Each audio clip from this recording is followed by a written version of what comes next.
Hi అండి, నమస్తే. Welcome to our channel. ఈరోజు వీడియోలో పచ్చి మామిడికాయతో పులిహోరని కమ్మగా రుచిగా ఎలా చేసుకోవచ్చో చూపించబోతున్నాను.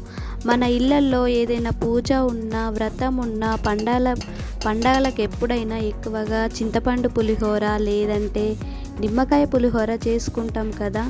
ఇప్పుడు పచ్చి మామిడికాయ సీజన్ కదా. సో మార్కెట్లో విరివిగా పచ్చి మామిడికాయలు దొరుకుతూ ఉంటాయి కదా. చక్కగా ఇంటికి తెచ్చేసుకొని నేను చెప్పినట్లు ఇలా మామిడికాయ పులిహోర చేసి చూడండి. ఇంట్లో వాళ్ళందరికీ తప్పకుండా నచ్చుతుంది. మరి ఈ మామిడికాయ పులిహోరని చకచక ఎలా చేసుకోవాలో చూసేద్దాం.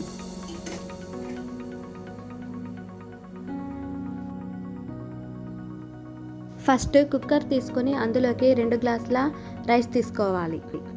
ఈ బియ్యాన్ని శుభ్రంగా వాష్ చేసుకొని కుక్కర్లో ఉడికించుకోవాలి. 1 గ్లాస్ రైస్కి 1 గ్లాసున్నర వాటర్ పోసుకోవాలి. నేను ఇక్కడ 2 గ్లాసుల బియ్యాన్ని తీసుకున్నా కాబట్టి 3 గ్లాసుల వాటర్ పోసుకున్నాను.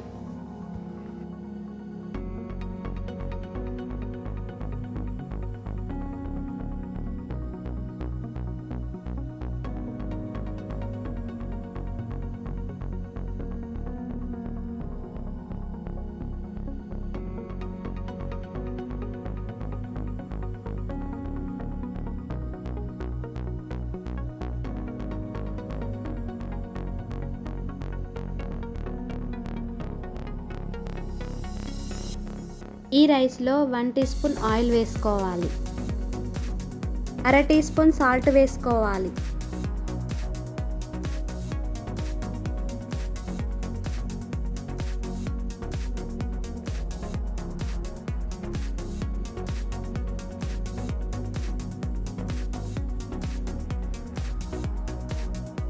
రైస్ ఉడికేలోపు 2 పచ్చి మామిడికాయలను తీసుకొని వాటి తొక్క తీసేసి ఆ 2 మామిడికాయలని సన్నగా తురుముకోవాలి.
సో రైస్ ఇలా ఉడికిన తర్వాత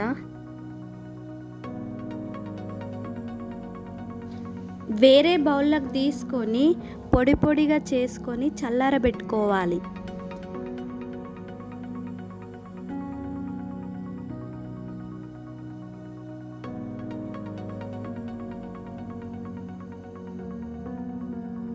స్టవ్ పైన కడాయి పెట్టుకొని 5 టేబుల్ స్పూన్ల ఆయిల్ వేసుకోవాలి.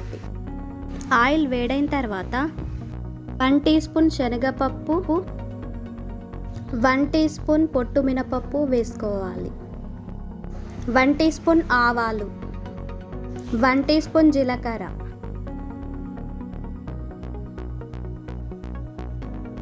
1/2 కప్పు పల్లీలు, 5 పచ్చిమిర్చిని ఇలా కట్ చేసి వేసుకోవాలి.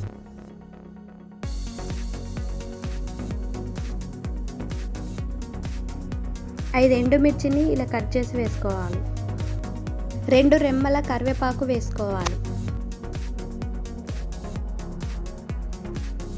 1 టీ స్పూన్ కాజు వేసుకోవాలి. ఈ పచ్చిమిర్చి నూనెలో మగ్గేంత వరకు స్టవ్ని లో ఫ్లేమ్లో పెట్టుకొని 3 నిమిషాలు ఫ్రై చేసుకోవాలి. ఇలా ఫ్రై అయిన తర్వాత ఇందులో 1 టీ స్పూన్ పసుపు వేసుకోవాలి. రుచికి సరిపడా సాల్ట్ వేసుకోవాలి.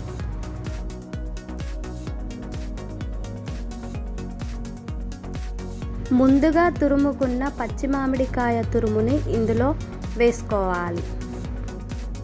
స్టవ్ని లో ఫ్లేమ్లో పెట్టుకొని 2 మినిట్స్ ఇలా ఫ్రై చేసుకోవాలి. ఇలా ఫ్రై చేసుకున్న తర్వాత స్టవ్ని ఆఫ్ చేసుకొని ఇందులో రైస్ వేసుకొని కలుపుకోవాలి.